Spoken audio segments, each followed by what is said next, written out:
Hey everybody, welcome to Llew's Reviews, where mostly I talk about movies, but in this video, I'm gonna do something a little different. Yeah, I know, right? I like to play video games. Who knew? Particularly scary games. And I tend to do finish the games. Most of the time.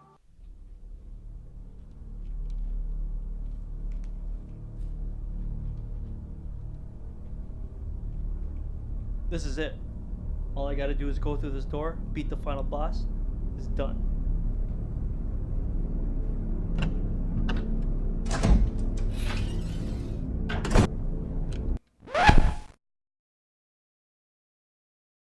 Oh, okay.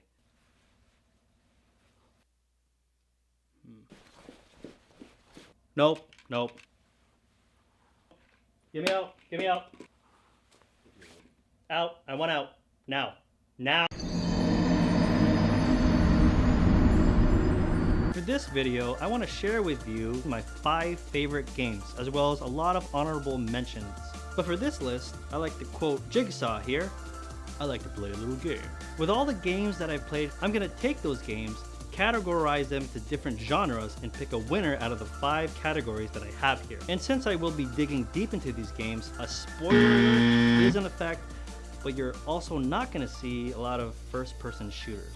Why? Because I'm just not good at doing any headshots, man.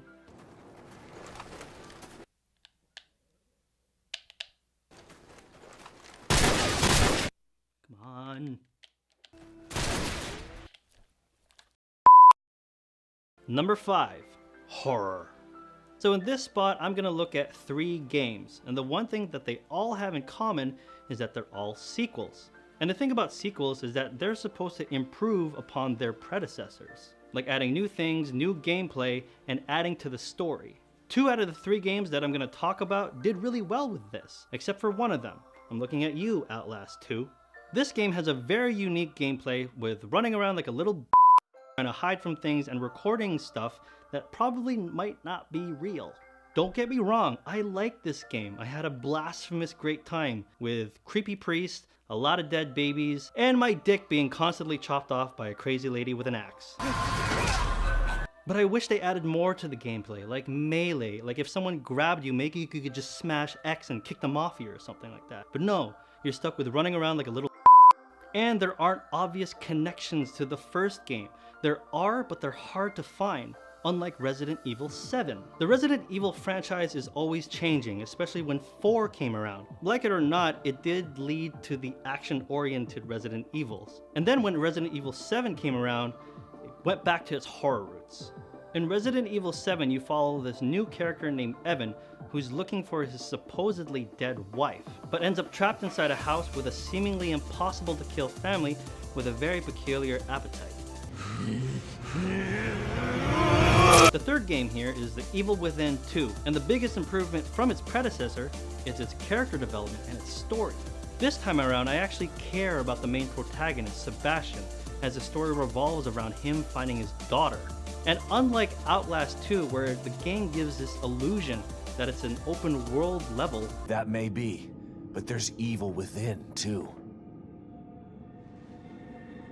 The Evil Within 2 is an open world game, and it also has a flexible leveling system, and once again, a great story. However, the villains in Evil Within 2 weren't as engaging as the Baker family in Resident Evil 7. And as much as I loved Evil Within 2, I found myself coming back to Resident Evil 7 more. With the extra content, the DLCs, and the extra hard mode called Nightmare Mode, which surprisingly I actually beat. With its replay value over the other 2 games, I'm giving my number 5 position to Resident Evil 7. Number 4, Sidescrolling. Now, growing up, I loved Sonic the Hedgehog, specifically Sonic and Knuckles. And when Sonic Mania came out this year from Christian Whitehead, the nostalgia factor went off the f***ing roof, man. I remember when I was a kid, I played Sonic and Knuckles, and then I found out you could flip open the cap, and then you could put in Sonic 2 so you could play Knuckles, and then when you played Sonic the Hedgehog 3 on top of it, you realize that Sonic 3 and Sonic and Knuckles is one big motherfucking game. And you know what I did? I beat it all. I went searching for all the secrets, I went after the 7 Chaos Emerald, I became Super Sonic, Hyper Knuckles, and Turbo Tails. And with Sonic Mania, man, I did it all over again, and I loved it. And then out of nowhere came Cuphead. And the only time that I personally played a run and gunner shooter was Contra 3, Alien Wars.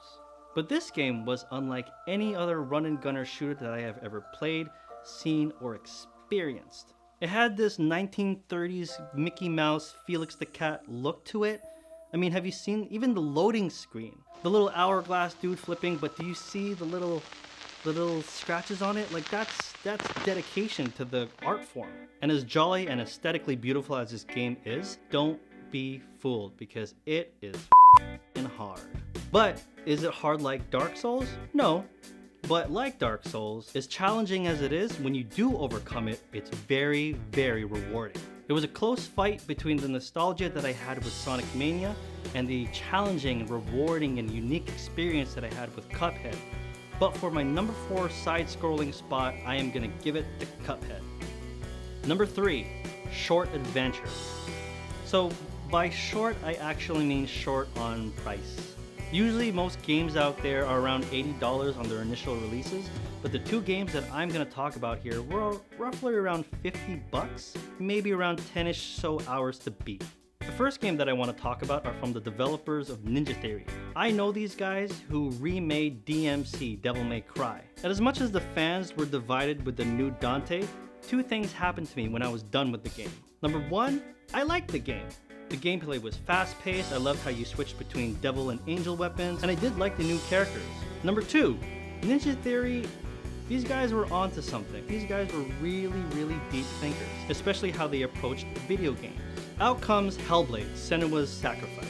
This game follows a female Viking-looking character that's filled with Norse mythology and Celtic culture. Her task and her journey is to do... I'm not exactly sure what she's supposed to be doing. What I think she's trying to do is resurrect or save the soul of her loved one by carrying her head around on the side of her pouch. It's not really a straightforward battle or journey because most of the fighting goes on in Senua's head. She suffers from psychosis, which is captured hauntingly with the gameplay, the puzzle solving, and the battles. And the story progression is so weird because you have to deal with which path is the right way to take when the voices in your head are either telling you the truth and actually helping you out, or doubting you and straight up lying to you sometimes. And then there's Uncharted, the amazing technical achievement that solidified my decision of proudly owning a PlayStation. And I am aware, by the end of 2017, the Xbox One is highly regarded as the most powerful system out there as a home console. Much more so than the PlayStation 4 Pro. But for me, it's all about the exclusive high-quality games. And this is where Uncharted did it for me. And I know a huge game like Metal Gear Solid has moved on to multi-platforms, but with games like Crash, Shadow of the Colossus, The Last of Us, Bloodborne, in which From Software made it exclusively for PlayStation 4, which pissed off a lot of fans out there. And since I love movies so much, the one thing that I appreciate from Uncharted is the cinematic blockbuster feel that I get from it. With The Lost Legacy, it follows Chloe Frazer on her own adventure in a pseudo-open world design, specifically with Chapter 4. As much as I loved this game, I am getting very familiar with it, and it was calling out to the glory days of Uncharted 2, which in my opinion, next to Uncharted 4 is probably the best game out there. Much like my previous entry where I favored newer over nostalgia, I'm gonna give my number 3 spot for Short Adventure to Hellblade, Senua's Sacrifice. Number 2, Fighting. So you might be wondering why I'm putting fighting really high on this list. Well, it's because I love it. It's the only gaming genre that I would highly consider actually competing in. Growing up, I played games like Battletoad, Mortal Kombat, Street Fighter, Double Dragon, Tekken 3 for PlayStation 1. A lot of these games didn't involve guns, but your weapons were your fists and your feet, and fireballs if you're playing Street Fighter. For this spot, I'm going to be looking at 3 games, and the first game was the franchise that actually pushed me to practice and hone my skills. I'm talking about the King of Iron Fist, Tekken.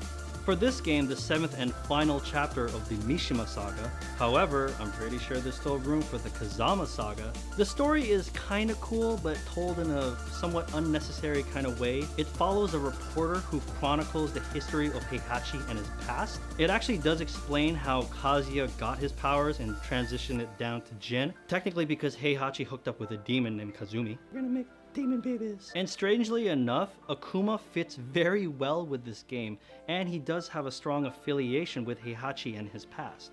As much as I was craving it, I wanted him to fight Jin, but it was about the Mishima family. As for the gameplay, I still think it's as fresh as ever. They got this new customization where you're changing your clothes all the time. And with every game, there's always a new juggling system, and they're always adding new moves to improve each character's own martial arts. Next up, the question that comes here is, what if you get the excellent fighting mechanics of Mortal Kombat X and replace them with DC characters? You get Injustice 2.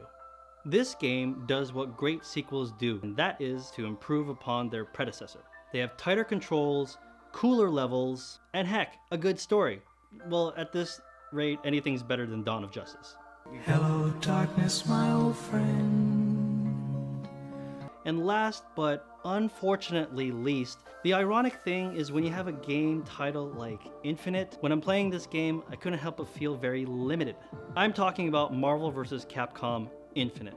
It has an okay story, it's pretty short, but the one thing that drove me nuts was that it has a smaller roster, no X-Men, and a 2-on-2 fight with the usual 3-on-3, which is what we'd expect. And with the addition of the Infinity Stones, it does help with strategizing with the different powers that they each have. Overall though, from what I expect from a Marvel vs. Capcom game, it underdelivered.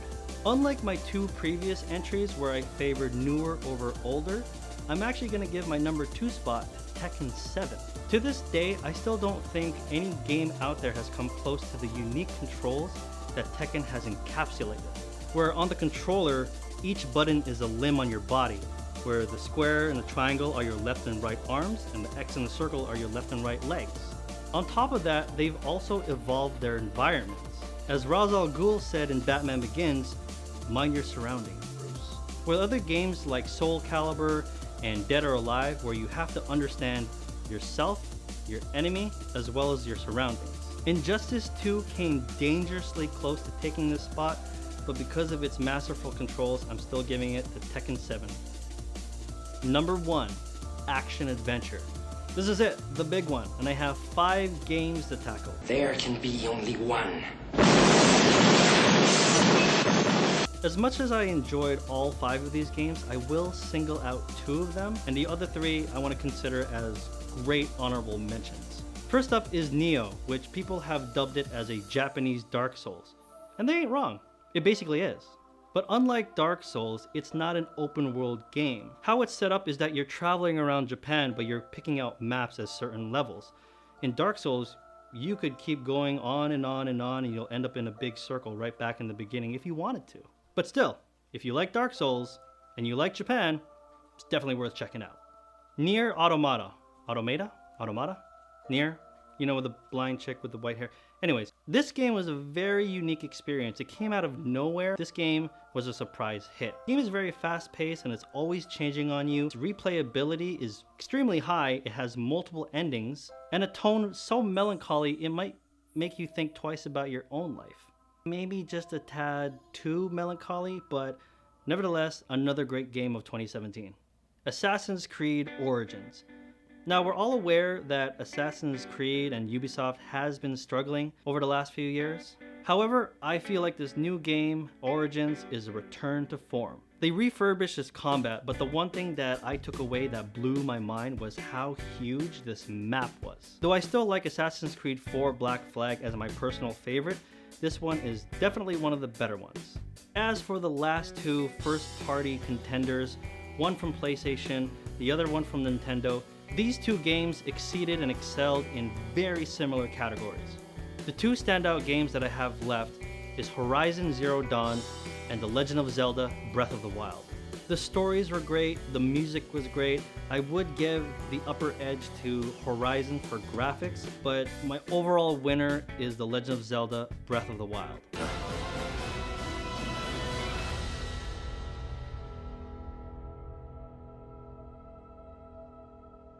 And it's mostly because of two factors.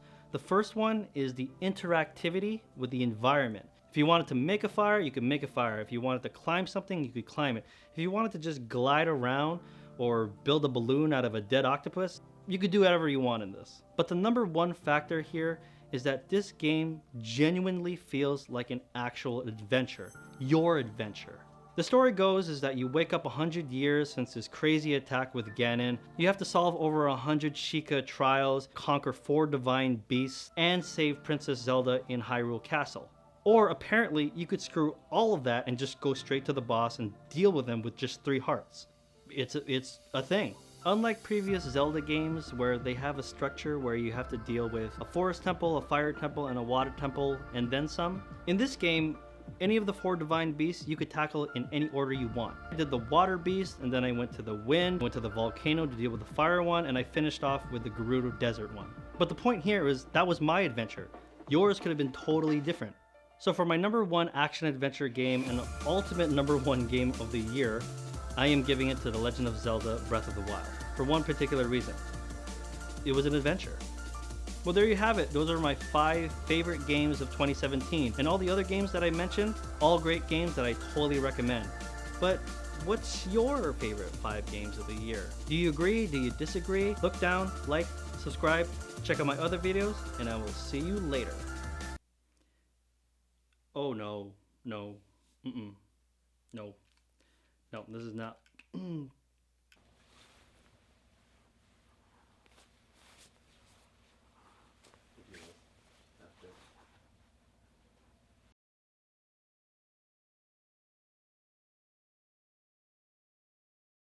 Finger